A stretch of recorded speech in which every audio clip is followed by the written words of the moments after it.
Our galaxy is over 100,000 light years across, a distance so vast that it defies ordinary understanding. Even humanity's earliest radio transmissions, hurtling through space at the speed of light, would still only have washed over less than 1/1,000,000th of the stellar population. The cosmic speed limit, the speed of light, is so diminutive compared to our galaxy that any aspirations we might harbor for galactic exploration or even just communication seem impossible, at least within human lifetimes. But humanity has long wondered, could there be a cheat code?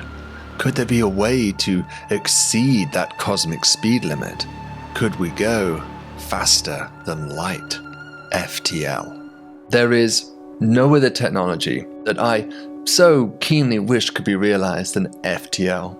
Since childhood, I've looked up at the stars and dreamt of one day reaching them, of exploring the ocean of space, the zoo of worlds, the menagerie of life. It almost seems like a cruel cosmic joke that the universe be arranged in such a way that we are able to look out and glimpse its wonders, and yet are trapped here by the speed of light, fated to only ever peer through the bars of our cosmic prison and dream.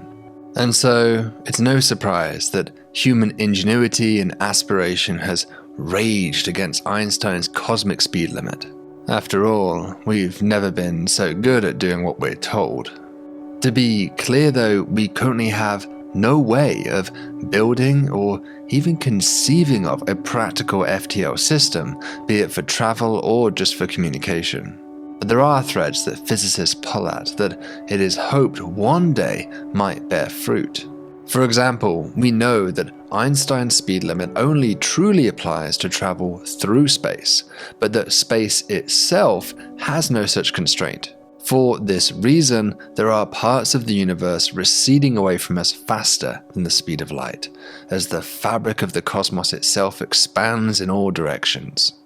Could we one day learn to manipulate space then, and somehow use this to travel faster than light? The hypothetical Alcubierre drive is perhaps the most famous example of this concept.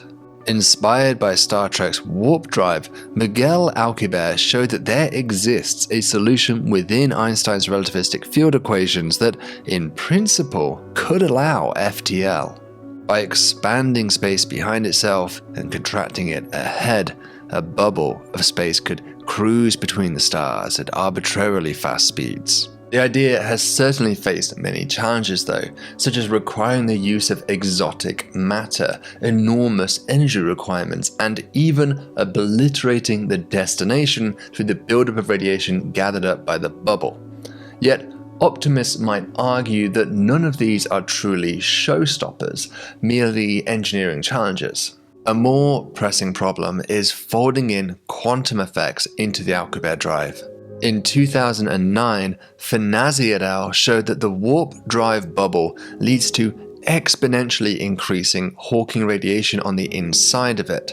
This isn't just a hazard to the crew, the exponential buildup destabilizes the bubble itself. It's important to remember that we don't have a good theory of quantum gravity yet, and the Alcubierre drive is conceived in its absence, just using general relativity alone. These kinds of quantum concerns don't just plague warp drives. Wormholes, another hypothetical FTL system, has also been criticized as being possibly unstable due to these quantum effects ignored by general relativity. Ultimately, we can't truly prove whether wormholes or Alcubierre drives are allowed or not until we have solved quantum gravity or built a working example of one. The other problem with assessing the feasibility of FTL is that there are multiple ideas out there, such as tachyons, Krasnikov tubes, quantum tunneling, and entanglement. And each one of those has a diverse number of flavors proposed. For example, the Alcubierre metric has been tweaked many times to reduce the energy requirements in various ways. And of course, physicists still surely will continue to conjure up new varieties in the future. As a result, it seems somewhat hopeless that we'll ever be able to completely exclude FTL as a possibility. On the one hand, our hearts might rejoice in that because it means that hope persists and the dream will always be alive. But on the other hand, our minds complain because, after all, this is science and we want definitive, clear, objective answers, not eternal maybes that will forever be unfalsifiable. So, is there anything that we can definitively say with existing knowledge? Well, it turns out, yes. Despite the fact that we don't have a theory of quantum gravity, despite the fact that there are countless variants and ideas about FTL systems, there is a definitive statement that we can make about all FTL systems. They all allow for causality breaking time travel. When you hear that FTL implies time travel, you might think about sci-fi portrayals of accelerating past the speed of light. But actually, the causality breaking is far more subtle and occurs even with FTL messaging systems alone. The explanation is a little challenging, so we're going to break it down into small, bite-sized steps and use diagrams to help us understand it. It's worth spending a little bit of time on this because the consequences are truly profound. Let's start by drawing a line representing one dimension of space along the bottom of the screen, and a line representing time that's orthogonal to that. We now have a space-time or Minkowski diagram. To get acquainted with this setup, let's consider a distant star like Vega. This green square represents Vega at a certain point in space, in other words, its location, but also at a certain point in time. Let's consider that Vega is stationary in this frame of reference, so that as we move through time, it traces out this line. Note how it has the same position at all times. This line is what we would call the world line for Vega. And we don't have to limit ourselves to just Vega. We can, for example, put the Earth on the space-time diagram as well. Earth isn't moving much compared to Vega, so let's just assume it's also stationary in this frame and thus has a parallel world line. Since we're ultimately interested in speed when it comes to FTL, let's now familiarize ourselves with what speed looks like on this diagram. Because we're working in the Earth's rest frame here, we don't feel ourselves moving, and thus in this frame, we simply move parallel to the time axis. So, such world lines correspond to no travel through space. In contrast, instantaneous travel, which is the most extreme FTL possible, would go from the Earth to Vega with no time passing at all. Thus, it would appear as this pink line parallel to the space axis. Between those two extremes, we have traveling at the speed of light, given by this yellow line. In a Minkowski diagram like this, light always travels at 45-degree angles just like this, and technically is called a null line. Removing Vega for the moment, we first note that we are of course free to travel both forwards and backwards through space. However, if the speed of light is the cosmic speed limit, then any path below the null lines, highlighted here, are impossible to achieve. These would require FTL systems. On the other hand, lines above the null are perfectly accessible, such as this stationary world line that the Earth occupies. A slower than light or STL ship would travel at some angle between that of a null and a stationary world line. Okay, congratulations, you've mastered the basics of space-time diagrams, but now let's go a little bit deeper and note some relationships and rules that we'll need later. Stripping down this diagram, consider the Earth sat in space as shown here, and again working in the Earth's rest frame. From Earth's perspective, we don't feel like we're moving, that's relativity for you. So, as time progresses, our location in space is always the same, forming this world line. Crucially, that's the same as the time axis. In other words, the world line defines the time axis as perceived by those following it. This is important because we all know how relativity screws around with time, but here there's a clear definition of where the perceived time axis lives. Now, adding the null line back on, we can note the relationship that the space axis is really just a flip of the time axis around the null. So again, this provides a useful rule for orienting ourselves later when we'll have to deal with more complicated scenarios. Okay, so we're finally ready to start imagining FTL systems on here. Let's put Vega back on the diagram as a distant destination. Consider that at some distant location from Vega, but one closer to the Earth, a supernova goes off. We'll call it supernova X.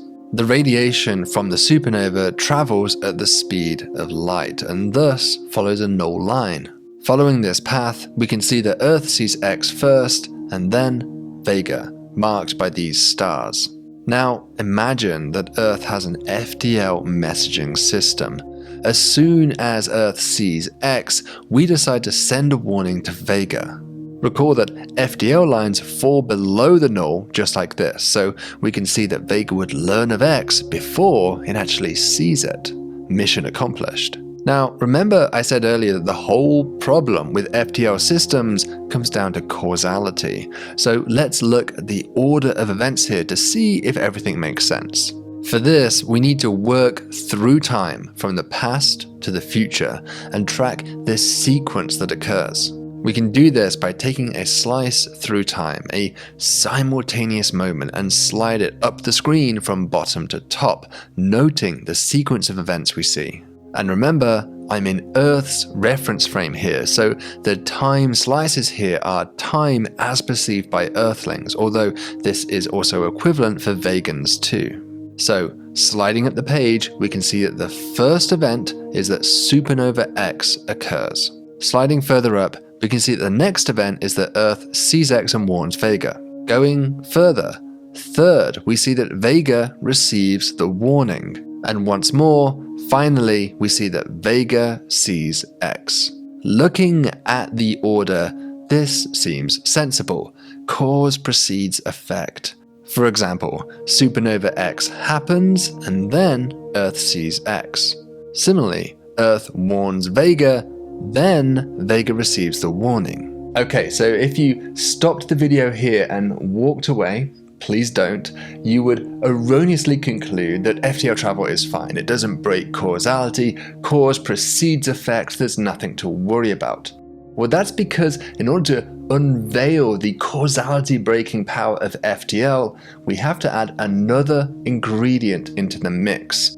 We have to add a slower than light STL relativistic ship here, because doing so leads to some disturbing consequences. Okay, so coming back to our diagram, we currently have no STL ships on here, just Earth, Vega, X, and the FTL message shown in pink. STL ships have to follow world lines above the null, as shown here in red. Now, remember our rules from before. The world line defines the time axis as perceived by those following it. So, the time axis, as perceived by the crew of that ship, actually lives along that red line. It's not the same as the Earth's time axis in white. The distortion of time is one of those mind-bending consequences of special relativity, which our Journey to the End of the Universe video explores in much more depth. Now, remember rule number 2, that the space axis flips the time axis about the null line. So, as perceived by the crew, their space axis actually lives here. This is a remarkable consequence of Einstein's rule that the speed of light is the same for all observers. Time and space bend to accommodate its constancy in all frames of reference. Recall before that we tracked this sequence of events with sliding time slices, lines of simultaneous moments. And recall that these slices must be parallel to the space axis. So, if we want to draw these time slices from the crew's perspective, they must be parallel to the red dashed line, sliding from the bottom right of the screen to the top left. So coming back to the order of events, look, we already know what the Earthlings and the Vegans think happen, but what did the crew of the ship think? Using our sliding time slice, we can see that the first event in time, as perceived by the ship's crew, is that Vega receives the warning message from Earth about X. Going further, the second event is that supernova X happens. Third, we see that Earth sees X. And fourth and final, the Vegans see X. Looking at this order, we can immediately see something very strange. Vega received the warning message about X before Earth even sent it. How is that possible? Cause transpired after the effect. Causality is broken. At this point, you might wonder, maybe the problem isn't so much with FTL, but rather with the theory of relativity itself. What happens if we take away those FTL messages? Because if causality violation persists even without FTL, then we would know that it's not FTL that's the problem, it's relativity. So let's repeat the experiment, but now I've removed that FTL message. Sliding our time slice along, we see that the first event is now supernova X. Next, the second event is that Earth sees X. And finally, the third event is that Vega sees X. So the sequence makes perfect sense now. No causality violation. Indeed, we get the same order as that which the Earthlings and Vegans would report. So the causality violation of before isn't a problem with relativity, it's a problem of FTL itself. Now you might say, so what? Does this disagreement about the order of events truly matter? Isn't this just an academic question, one with no real-world consequences? Well, I'm afraid not. Causality violation here is profound, and it could actually allow the crew to potentially break the universe. To see this, let's modify the scenario so that the crew are no longer mere observers, but can actually intervene. Let's modify the FTL world line just a little. Instead of being sent to Vega, it is intercepted by the crew of the STL ship. So they would receive the message here.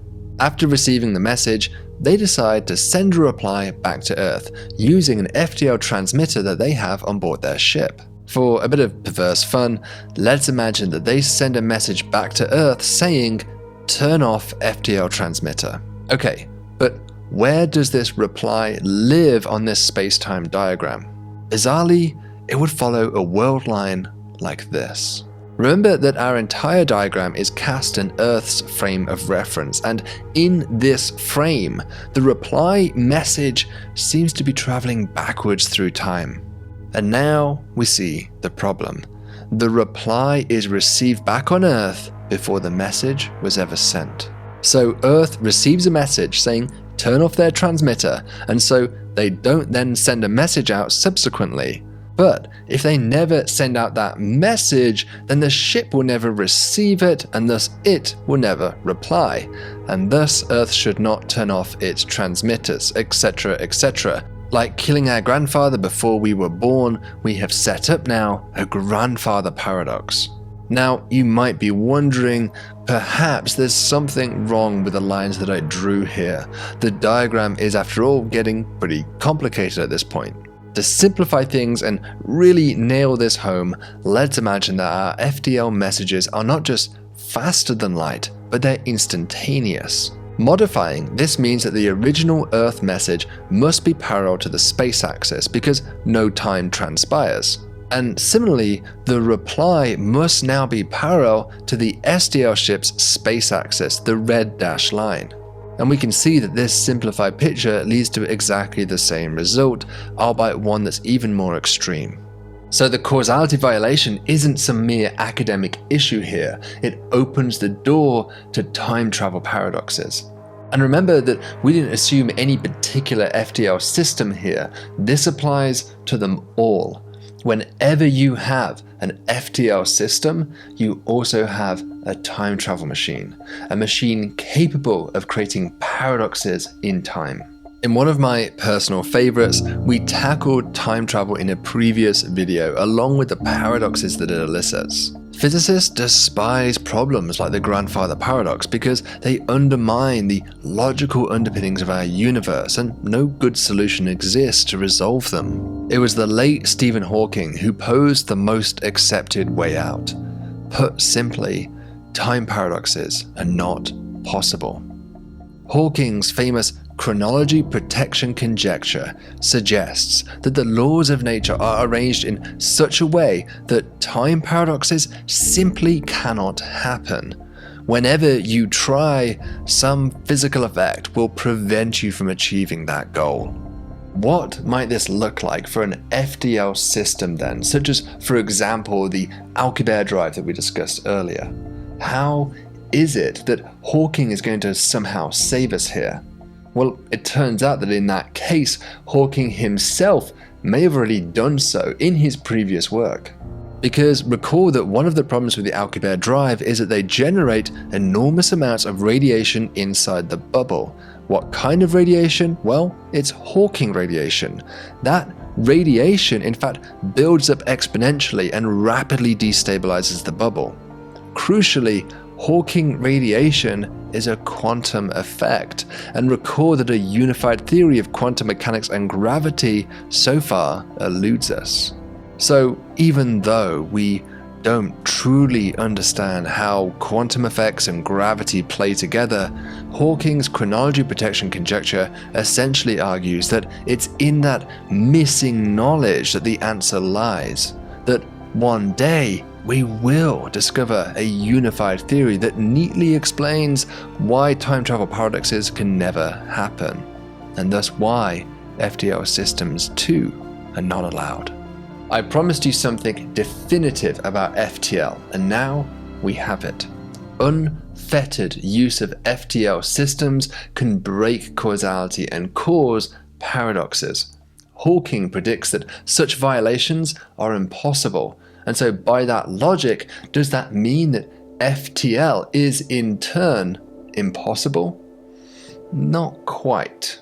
One way that we might be able to salvage FTL and satisfy Hawking is to consider that, hey, FTL is possible, it's just that there are strict rules about its use. After all, when we removed the STL ship from our space-time diagram, there were no violations of causality. Or even more subtly, just demanding that the ship never intervenes leads to no paradoxes. Perhaps FTL systems are possible, but somehow specific paradox-causing activities like replying to that original FTL message are forbidden. This sounds a little contrived, but it provides at least a possible way out for FTL.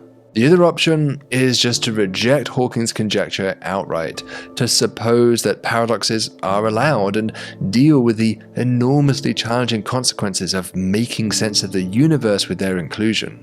As hard as a pill as it is to swallow, we have to accept that FTL systems have fundamental problems here that go beyond engineering or energetics. But remember, exploration of the galaxy is not impossible without FTL, it just takes a lot longer. It would mean that our efforts to explore space are not about personal gain or egotistical pleasure, but rather are performed in service of the next generation and those beyond that. That as individuals we would act selflessly and as a species in unified common goal.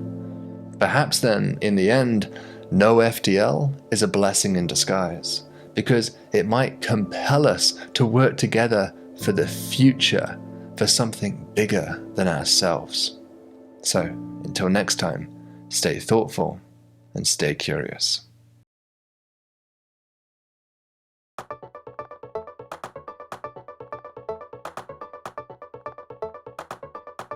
Hey, thank you so much for watching, everybody. If you like our stuff, be sure to do all the YouTube stuff, like, share, subscribe, comment, and if you really want to help us out, you can click the link up above where you can become a donor to my research team at Columbia University. Just like our latest 2 donors, I want to thank Drew Bansell and Jonathan Sturm. Thank you so much for your support. So thanks again, everybody, and have a cosmically awesome day out there.